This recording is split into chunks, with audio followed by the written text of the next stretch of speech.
দিন যত গড়াচ্ছে জ্বালানি তেলের যে চাহিদা ততই বাড়ছে এবং আমি রাজধানীর বেশ কয়েকটি ফিলিং স্টেশন ঘুরে দেখেছি। সেখানে দেখলাম যে দীর্ঘ লাইন যানবাহনের।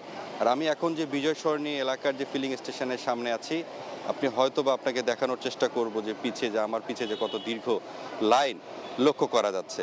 এবং একই সঙ্গে এখানকার যে যারা ভুক্তভোগী অর্থাৎ যারা তেল নিতে এসেছেন তাদের কথা যে এত কেন সময় লাগছে, প্রায় ৫-৬ ঘন্টা ৭ ঘন্টাও সময় লেগে যাচ্ছে।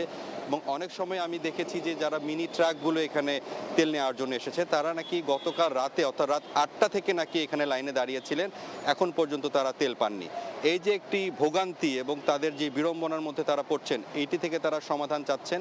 এবং বলা হচ্ছে সরকারের পক্ষ থেকে যখন বারবার বলা হয় যে জ্বালানি তেলের সরবরাহ স্বাভাবিক রয়েছে, কিন্তু যখন মাঠ পর্যায়ে অর্থাৎ যখন ফিলিং স্টেশনগুলোর সামনে যাওয়া হয় তখন কিন্তু চিত্র কিছুটা ভিন্ন লক্ষ্য করা যাচ্ছে।